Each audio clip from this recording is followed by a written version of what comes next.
older than the other students, and I began to notice a couple things.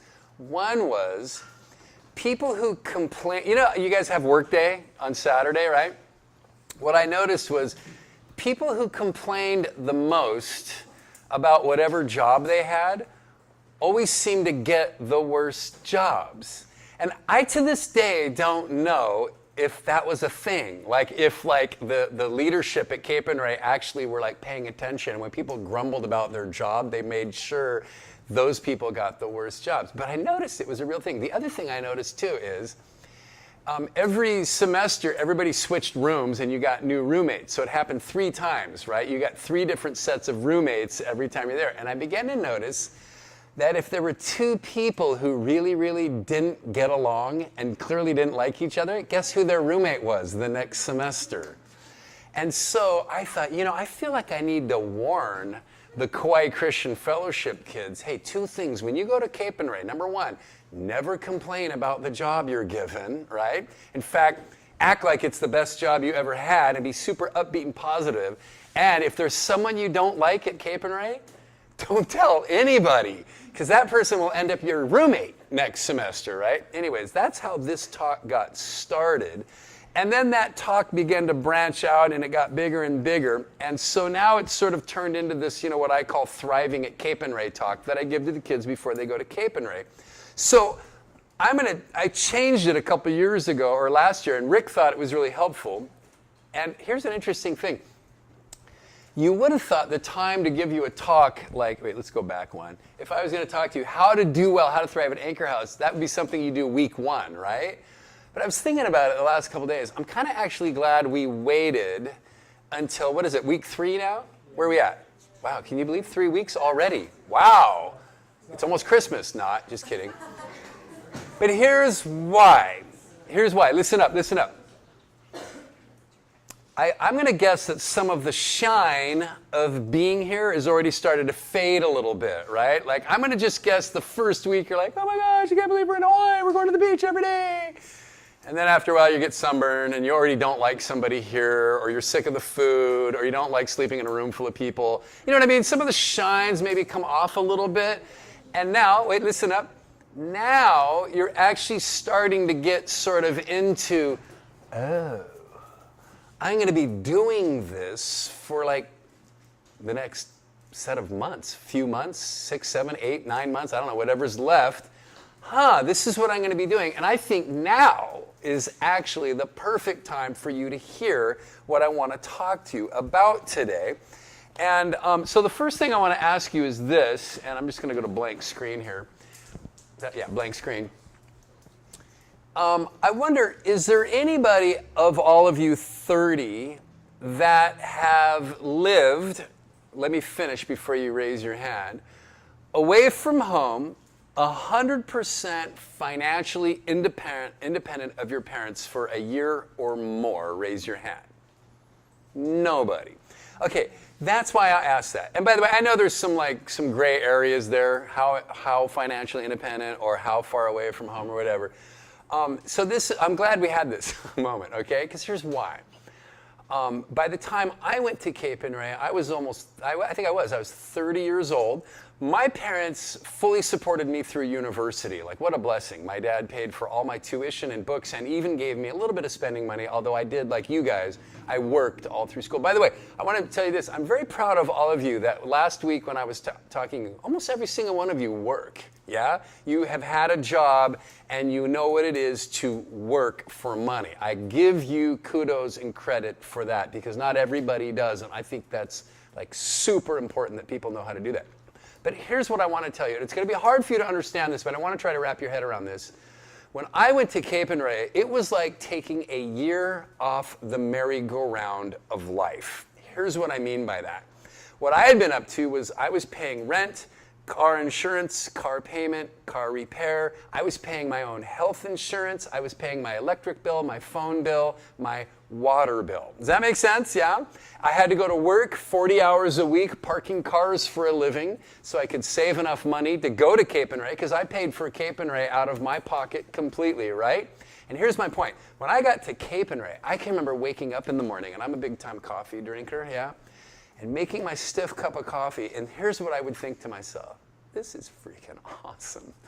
Like, all I have to do today is like hear lectures, people teach me about the Bible, read the Bible, talk to other people about the Bible, play some worship with some people, sing some worship, maybe go on a couple walks. We used to do this walk called the Loop at Cape and Ray. We didn't have a beach in England, obviously, yeah, but we go for walks, hang out, have lunch with people, talk to people. And I was like, this is awesome. Like, I don't have to go to work today.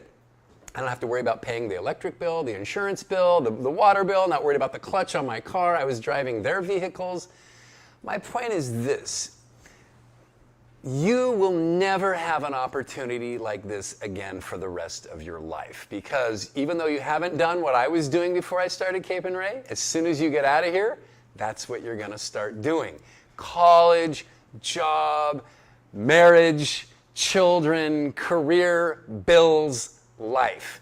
And here's the thing, you might not get it now, but I guarantee in about 15 years from now, maybe 20 years from now, you're going to be like, wah! You know, baby's burping or throwing up on you, all right? And life's hard, your spouse isn't being super cool, and you're behind your payment or whatever, and you're going to go, oh man, freaking Uncle Dain was right. Like, all I had to do when I woke up in Kauai was like, eat some breakfast and maybe do some dishes and then sit and learn about God. And I had opportunities to pray with people, to sing worship with people, to sit, to read the Bible. I had all the time in the world to read my Bible. Now I feel like I don't have, does that make sense? Are you with me? I want to help put you in place. So, okay, with that in mind, I want to tell you this, that right now, not only do you have this golden opportunity to sort of be off the merry-go-round of life for a year, right? In fact, at Cape and Ray, they used to call it a greenhouse. Like, you know what a greenhouse is? Well, some of you from Minnesota probably know what a greenhouse, and the Canadians know what a greenhouse is, right? It's like you're not in the real world. You're sort of in this fake environment, which is kind of what this is. It's not fake, that's not a good word. It's an unnatural environment, yeah? It's very different than the rest of the environments you're going to live in the rest of your life. But here's what I want to tell you. You have a golden opportunity to reinvent yourself, okay? Now, what do I mean by reinvent yourself? And I want to introduce you to this concept of the sociological feedback loop. You musicians know what a feedback loop is, right? You're playing into an amplifier and the sound goes into a microphone, which causes sound to come back into the amplifier, into the microphone, and it spins around a circle. What is a social feedback loop? A social feedback loop is this. Let me give you an example. Say in high school you were sort of a shy introvert. And so people treat you like a shy introvert. And because people treat you like a shy introvert, you are a what? Shy introvert. Hey, you guys are pretty smart. You get it. And now, same thing if you're the class clown. It's the same thing. You act like a class clown, people treat you like the class clown, and then you act like the class clown because people treat you like the class clown. Does that make sense? Now, when I say this is a golden opportunity to reinvent yourself, it's not the last opportunity because, as you'll hear some of my story later, I've had the opportunity to live different places in the world, you know? And what I realized is every time I showed up at a new place in the world, it's a new opportunity to reinvent myself. In other words, if I want to change something about myself, what I realized is if I start acting like the kind of person I want to be, guess what people start treating me like?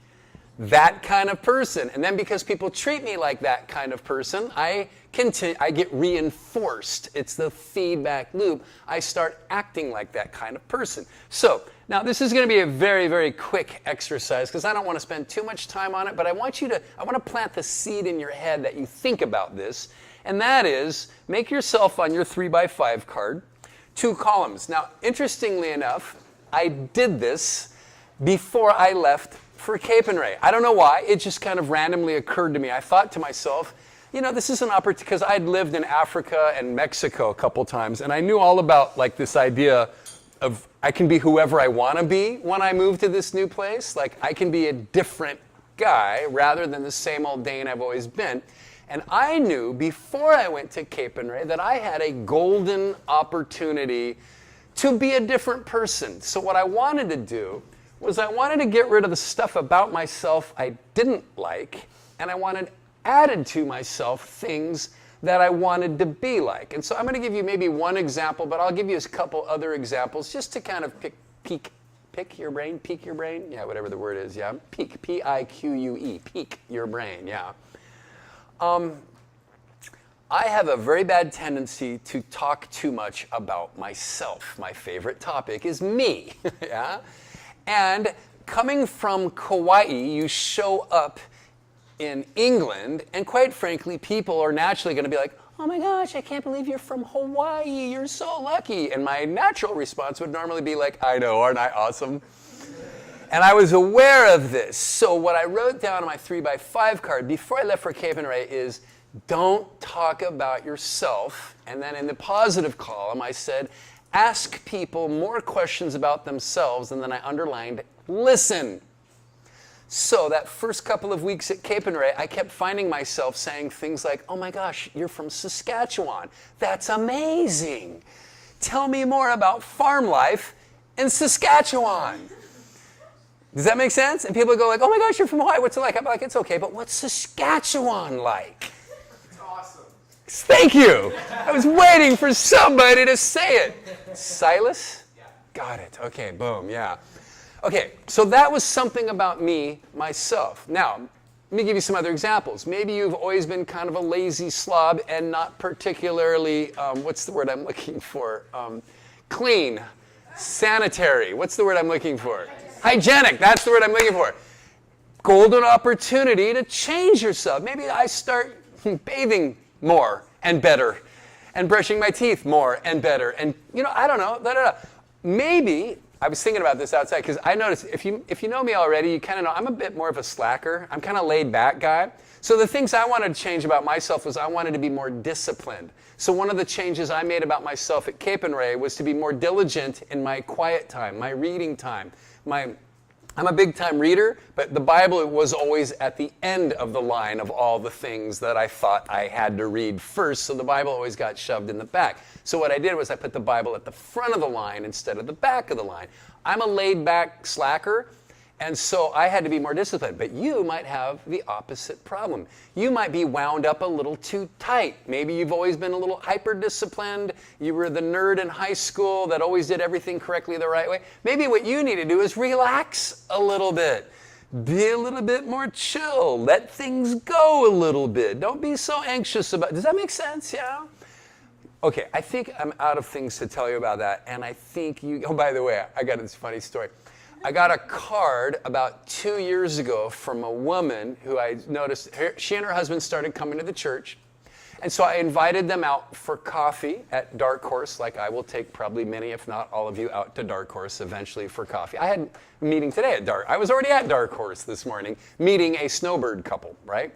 So I meet with people all the time. So I met with this couple. They had just moved here from Northern California. Blah, blah, blah. We start, I meet them for coffee. Well, about 2 weeks later, I get a card from her. And this is what I wanted to frame the card. She said, Pastor Dain, thank you so much for taking us out for coffee today. That was so wonderful to have the pastor ask us out for coffee. And then she said this, and I feel like all we did was talk about ourselves and we didn't find out anything about you. I was like, I did it. Like, I have arrived. I have managed to have a full conversation and not even talk about my favorite topic, me, right? I was very, very proud of that card. So I'm telling you that because I'm telling you right now, it's possible to change who you are, and right now you have a golden opportunity to do that. Okay, so lastly, like this. Okay, the next one I have for you is, this is going to sound really stupid, obvious. I get it. This is going to sound so obvious. You're like, Dain, you're wasting my time. Duh. Grow in faith. Hello, this is what we came here to do. What I want you to do, to think about right now, is to take all of this. By the way, sorry about the small print. I didn't realize that. It's kind of the eye chart test for you all in the back row there, yeah? Build a scriptural foundation, get a devotional routine, get your questions answered. Man, I spent months in the library at Cape and Ray because I had some theological questions I wanted to know the answer too. And I found some answers, and then other things I discovered there's not really any good answers. And then I also wrote Discover the Old Testament. I'm going to tell you 2 quick stories about that. I think maybe more just one quick story. It's kind of a general story. I meet with tons of people for coffee all the time, mostly people from the church, right? I do this. This is kind of my job. On a regular basis, I sit down with people, and we talk about their lives, we talk about their marriages, we talk about their parents, we talk about their kids, we talk about life. And something I want to tell you right now is interesting and kind of sad. When I talk to people and they have issues and we talk about how to address those issues in their life, I can ask them a few questions, bring up a few topics, and quite frankly, maybe because I've been doing this for 30 odd years, I'm pretty good at sorting out who knows how much from the Bible. How mature are these people in their faith? And what I'm going to tell you is it's shocking how many people have been coming to church for 25 years and don't know beans about God because they don't know their Bible. Does that make sense? Yeah? And quite frankly, I am embarrassed for them. And secondly, I feel like they wasted all that time. What were they doing in church while people were talking and teaching, right?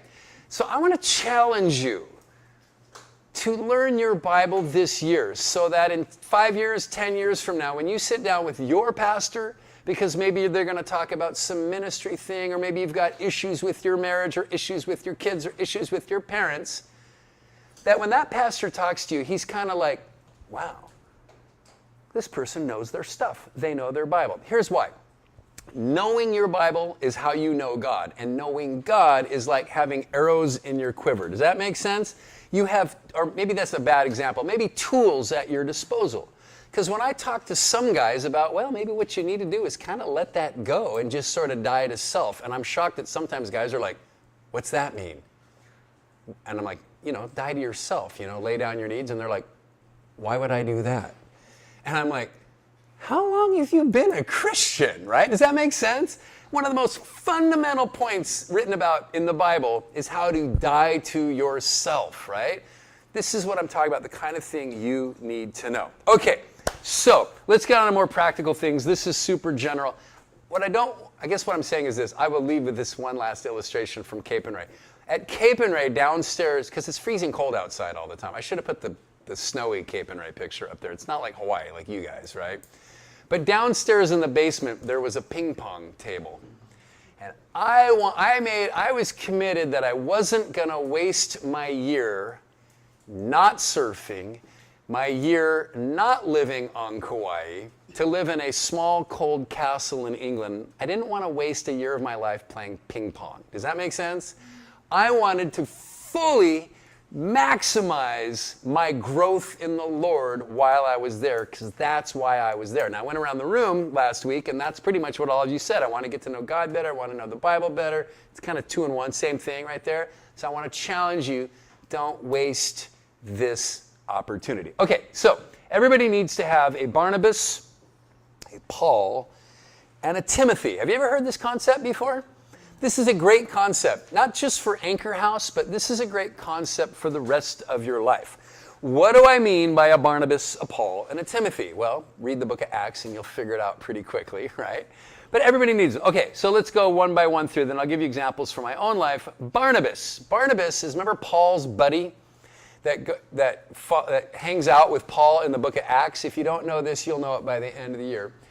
This is a picture of me on the right and my buddy Matt on the left side with his son Matty. Do you guys know Matty Drake? You guys met Matty Drake? Yeah, your uncle. Yeah, you know Matty Drake? So that's Matty on Uncle Matt's shoulders. On the lower right, that's my son Cozy in the red shirt. My daughter's in the purple shirt in the middle. And the 2 twins, do you see the twins? One of them played bass on Sunday. She's now, what? Yeah, it's Kylie and Sam Von Allman, yeah? And that's all of us at a 4th of July picnic all together.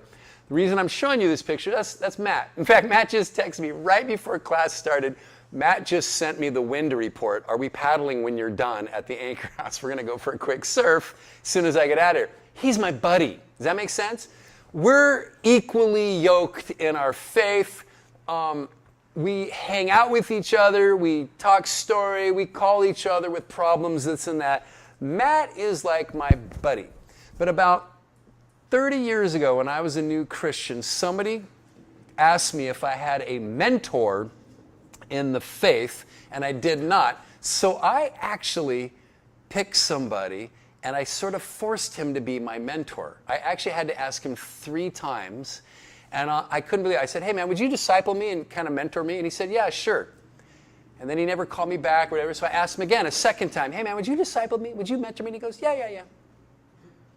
The third time, I'm like, Mike, I keep asking you, would you disciple me and mentor me? He goes, man, I've just been waiting for you to ask me 3 times. I go, what are you talking about? He goes, man, all kinds of people ask me to mentor them and disciple them, but then they never follow through. So I developed a rule that somebody had to ask me 3 times, and you're the first one to pass the test. So do you guys know Uncle Mike? The pickleball guy? You know Uncle Mike, the pickleball guy? Legendary surfer, legendary shaper here on the island. I wanted him to mentor me in the faith and in life, and you ready for this? In the surf, because he was a very well-known big wave rider, and I was an up-and-coming, aspiring big wave rider. Mike has now been my Paul. Paul is the guy you look up to. Is that right? Paul is your teacher, your mentor, right? By the way, ladies, I hope you translate all this into women, right? You get it, right? Paulina, whatever, right? Barnabia, I don't know what, right? You're with me? Yeah, ladies? You should have a woman, not a guy, obviously. I hope I don't need to pander to you. You guys are smart enough to figure it out, right? So, are you ready for this? To this day, when my phone rings and I see it's Uncle Mike, I'm kind of like, oh crap, because I might be in trouble. Because Uncle Mike, I'm like the pastor of the church, right? I'm the pastor. A lot of people don't think they can call the pastor and say, hey man, you screwed up, you blew it. But Uncle Mike has no problem calling me up and saying, you messed up. That thing you said on Sunday, don't ever do it. I'm still accountable to Mike. And I can tell you story after story after story where I've had to call Mike and say, I got a problem, I screwed up, what do I do? How do I handle this? Or Mike will call me and go, you don't know this, but you screwed up, you need to go apologize, you need to repent, da-da-da. Mike has been my Paul now for about 30 odd years. Okay, now, while I was at Cape and Ray, and I know you're going to think, who am I going to have? You'd be surprised. Right now, in this room, there's somebody that probably needs you to be maybe a Paul in their life. Now, I was a little bit older. This may or may not work, but I want to introduce you to my Timothy in my life while I was at Cape and Ray. His name was Jonathan. So you see, this is a picture of him at Cape and Ray with the stupid bird. The guy was the biggest bonehead. He was the class clown. And by the way, I'm talking in a lecture hall of 200 people. He was the class clown, right? Kind of a bit of a bonehead. But I kind of took him under my wing a little bit, and I discovered a couple interesting things about him. He was really smart, but he never read books. So I started giving him books to read, and then I would sort of challenge him, and I'd sort of push him. Like, bro, I think there's more to you than just the bonehead you try to act like all the time around this and that. And as it turned out, lo and behold, maybe a month or two into it, turned out there were some issues at home that he'd kind of been holding back, and maybe that was why he was sort of, what do you guys say, acting out or whatever, this and that. And we talked through those things and this and that. Now, the reason why I love sharing you this story about Jonathan is see the picture of him now on the right. He's a youth pastor. He's been a youth pastor for like 20 odd years or something like that. He really grew up into his faith. I'm kind of really proud of that. I feel like I was a part of being that. So I get it. You're 18 years old. Maybe you're like, I can't imagine having a Timothy, or if you're a female, Timothea. I don't know what, yeah. Can't think of a female version of the word Timothy. But remember, I said not all of this is for necessarily Anchor House. In your life, it's extremely important that you are accountable to somebody. Having a buddy is kind of a no-brainer. That almost happens naturally. But you might actually have to force yourself to go out and find that young gal or that young guy who's maybe just slightly behind you in the faith, right? Just slightly behind you. Doesn't have to be, legions behind you. Someone that you can be their Paul. Does that make sense? Yeah? This is vital for your Christian walk. Okay, enough about all of that.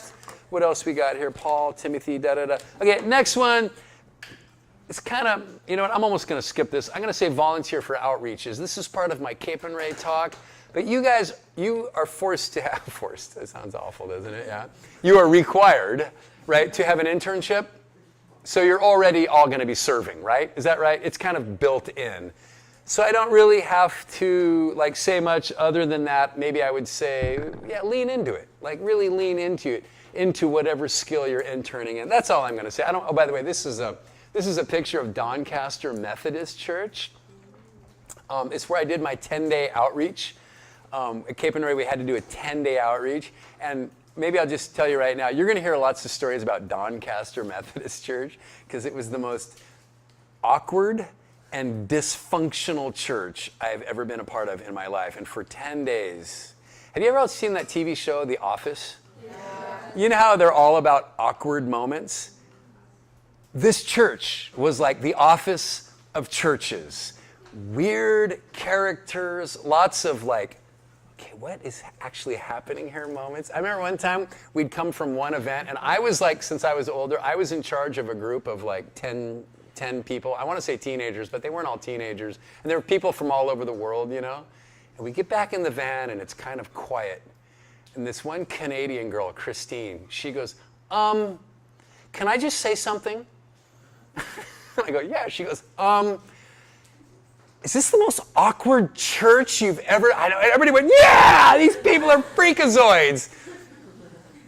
But we learned a lot. It was really fun, and hopefully we did some help for them. Okay, the next one sounds really obvious. For some of you, I think this will be a no-brainer, and others, this is a bit of a challenge. I want to challenge you to read while you're here. And by the way, notice what I put on there next. Take a tech Shabbat. You all know what that is. Do I need to explain what a tech Shabbat is? Take a Sabbath day or half a day from your phones. And I would challenge you to think about, you know how people fast food-wise? Try fasting from your phone. It's a fascinating thing to do. I sometimes like to try to sit in an airport for 2 hours without touching my phone. Oh, isn't there a thing now called that? What's that called? Raw dogging. Raw dog. Man, you guys, let's lay into this one. I'm going to challenge you.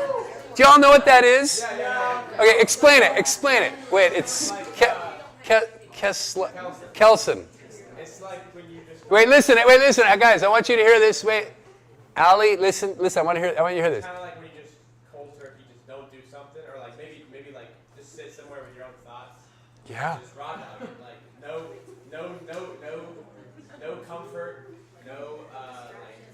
no distractions. Locked in on nothingness, I guess, or your own thoughts. Let me challenge you guys, yeah? Raw dog off the phone for a day, yeah? I know that sounds really awkward. Yeah? Read more. Oh, by the way, bonus question. Oh, wait, I think you in the front row, you might have heard me talk about this already, but if you weren't here, see, this, because I still do this. I still challenge myself, and I'm, 60 years old almost. Actually, I'm going to turn 60 this year. You'll be here for it. Yay. Oh, no, you won't. It'll be on vacation. You'll be gone. Great. Okay. Guess what book I checked out from the library on Monday? Based on... Yeah, you got it. Les Miserables. I couldn't believe I never read it. So I grabbed the book. I read the first page. I'm like, oh, crap. It's big, and it's complicated, and it's like one of those big Russian novels. Like, did you ever read, Tolstoy or, Anna Karenina or any of those? It's like that. Yeah. But I'm going to challenge myself, because this is what I do. I challenge myself to read stuff, even to this day, and I'm a reader. I want to challenge you guys. Read. Challenge yourself, and take breaks from your tech. By the way, speaking of, this is kind of a no-brainer. Pray. I'm just going to almost kind of skip this. I will tell you this, though. I think I told you this last week. I did challenge God one time. I'm like, God, why is your book so boring? Can you believe I told the sovereign creator of the universe that the book he wrote was boring? The audacity of that, right? I mean, I'm surprised he didn't just freaking hit me with a lightning bolt. But I was on my knees, and I challenged God, and I said, could you make the Bible interesting to me, or make me interested in the Bible? And lo and behold, did he ever answer that prayer. I freaking love the Bible now, right? And if you've seen me teach on Tuesday nights, you know I love getting into it. I love the weirdness and the thickness of it and the craziness of it and the wackiness of it and how it's all just like geniusly. Is that a word? Geniusly? I don't know. You know what I mean anyways, right? The way it's put together is just remarkable genius. It's the greatest piece of literature on the face of the planet, right? And I thought it was boring because I didn't understand it. I pushed into it. I learned. I want you to do that. So pray for those kinds of things. Okay, here's a good one. Visit your teachers. What do I mean by that? Well, at Cape and Ray, we would have, do you guys eat lunch with the people that are teaching? So not every guy or gal that teaches up here, you're going to find all that interesting. But every once in a while, you're going to find somebody that's going to blow your mind a little bit, right? And you're going to be like, whoa. Like, I want to give, did I put it up there? I put ask questions, grab a coffee. Rick, Pastor Rick Bunchu, you know, he's pretty amazing at getting people. In fact, I'm going to just go ahead and lay out a big claim right now. I'm going to tell you this. Within the, Torchbearer's system of Cape and Ray, and even like, what is it, Ecola in Oregon and His Hill and all the other schools, I'm going to lay it out. I'm going to bet Rick Bunchu gets the best teachers in the entire system.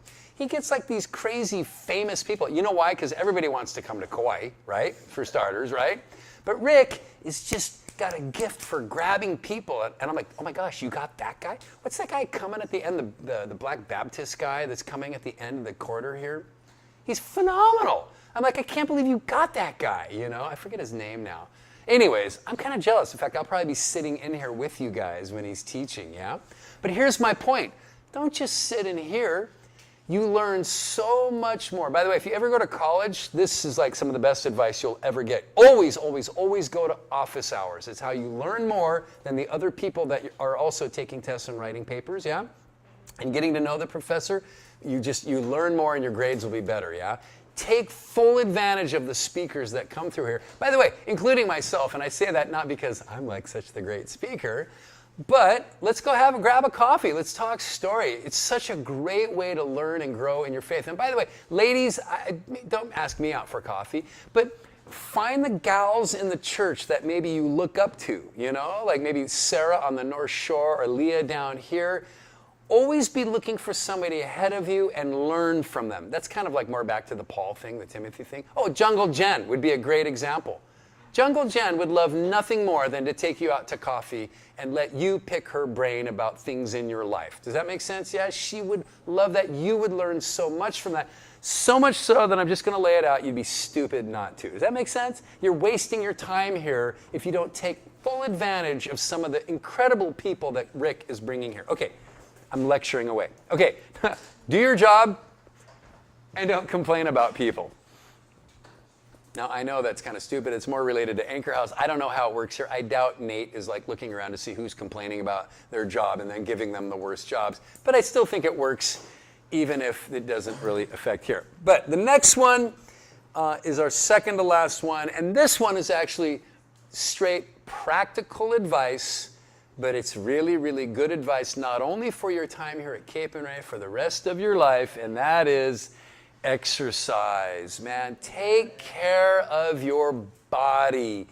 Eat well, drink lots of water, and get some form of... By the way, I said this to the first year Anchor House students, and where's the new Lexi? New Lexi. The old Lexi, the original, she's the OL, the original Lexi, yeah? You're the NL, the new Lexi, yeah? Are we being taped right now? Can I turn off the microphone here for a second? Just gonna turn off the microphone.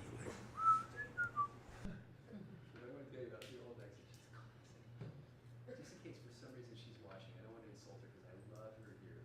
But she was like the world's youngest middle-aged woman. Right? Now, I said that to one of the Anchor House students from that year who's still around, and he just said, yes, that's exactly. The way she dressed, the way she wore her hair, the way she acted. When I found out she was only 25, my jaw dropped. I thought she was in her mid-40s, you know? But I will tell you this. You know what she did every day? Went for long walks. She actually heard me when I said this. She went for a walk. Are we off? That one is. This one is not for. Okay, can I turn this back on? I'm going to turn it back on. Yes, we'll just have to go back and connect. Okay, thank you. I was so stoked that Lexi took my advice. I'm praying if you're watching. And she went walking every day, walked every day, went for a stroll, go for a bike ride, go for a surf. I don't know, I'm not a gym guy. My son's a full gym rat. I'm not at all. Do something physical. Make sure you get sleep. Make sure you drink plenty of water and try to eat well. More fruits and vegetables, less sugar, less starches. It's, by the way, you feel better, you think better, and everything goes better. Take care of your, what I said, CrossFit, surf, skate, walk, hike. Yeah, all those things, whatever. Okay, and then I've got about 5 minutes left. This was sort of a separate deal that I tried to do last year, and it didn't go real well, so I shined it for this year. So we're not going to have an organized go through this together, but I want to challenge every single one of you. If you haven't already, and my guess is you have not, I'm not going to ask for a show of hands. Read the entire Bible this year. Now, there's different ways to do it. I'm old school. I go Genesis to Revelation straight through. In fact, I'm doing it again right now. I do it every couple of years, and I'm doing it right now because I got a new Bible. I'm right now in 1 Chronicles, and I'll probably be done by January, February, something like that, yeah? I just get up and I read a few chapters, right? I want to encourage you a few things. 6 chapters a day. If you started doing 6 chapters a day, you'd finish by June. Easily actually, yeah? Start a routine, habit. Oh, I wrote skim. Here, in fact, I wrote in my notes too. There's 2 different ways to read the Bible. These are the 2 extremes. One I call the minor. You know what that is? Like, not M-I-N-O-R, but M-I-N-E-R. That's when you're like chiseling away.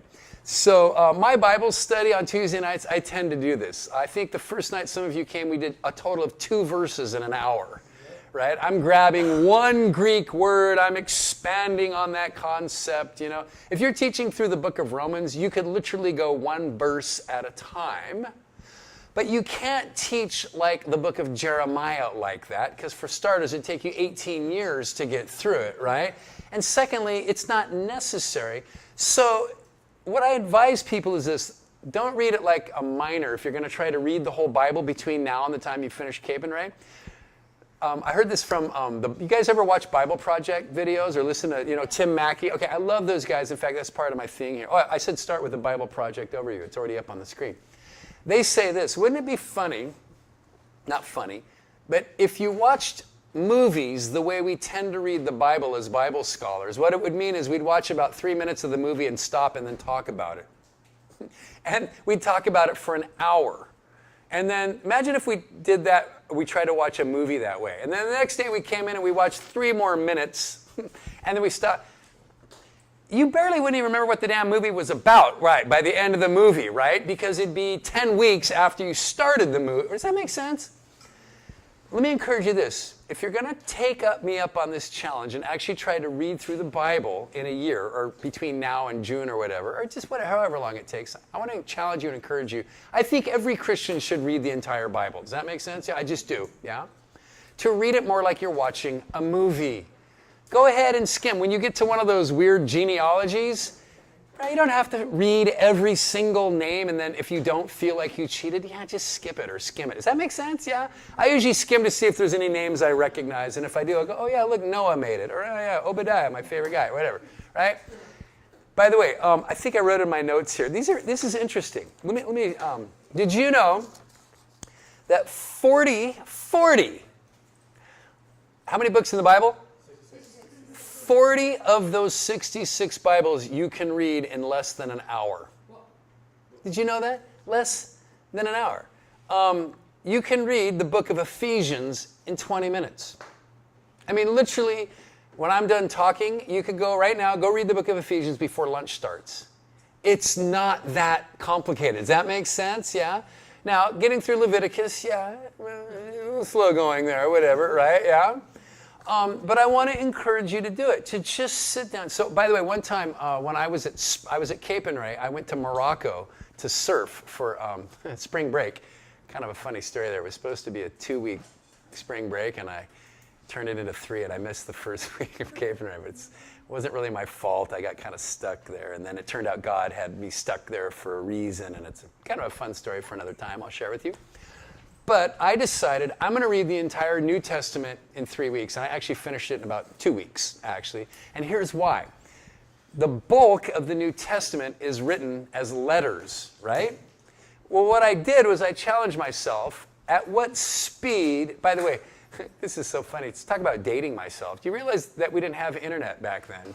It was all letters. I would write letters to my parents. My parents would write letters to me. I wrote letters to my girlfriend at the time, who's now my wife. She was with YWAM serving in Australia. You know, we're writing letters first to, it was England to Australia, and then it was South Africa because she was then in Thailand. Take 3 weeks for a letter to get there. Imagine that, waiting 3 weeks to get a response from your last letter. So here's what I decided to do. I was going to read the New Testament at letter speed. Does that make sense? In other words, if I'm reading a letter from my mom, what speed would I read the letter? And I just determined I was going to read all the New Testament at that speed. Don't try to dig every Greek word and everything. Just read it. Does that make sense? Yeah? If you do that, you could easily read the entire Bible in your time here. And I want to challenge you. I doubt very many of you will take me up on this. Maybe I'm doing that just so you prove me wrong. Yeah? Do it. If you haven't done it, let me go. I'll wrap up with this thought because we're done here, right? Remember what I challenged you at the very, very, very beginning of my little 50 minutes here? You will never have another opportunity like this. And I'm telling you right now, you will never have such a great opportunity to read the entire Bible than you will in the next 5-6 months, if that makes sense. Does that make sense? Yeah? Why not just go for it? Yeah? You got nothing to lose. Okay, let's pray. Father God, thank you for this opportunity, God. Really looking forward to actually get in here and start teaching the Bible for once, Lord. But this is important, Lord. I pray, Lord, for this group of people here in front of me, God, that maybe even just 1 or 2 things I said might actually really put down some roots and grow and bear fruit, Lord. That this would be a time that they would change, Lord, that they would grow into you and grow up into you. Lord, that everybody in this room would take full advantage of this opportunity, Lord. And all of it, Lord, is always to glorify you. So be glorified. In Jesus' name we pray. Amen? Amen. All right. Hey, next time we get together, we're actually going to talk about the Bible. It'll be really fun.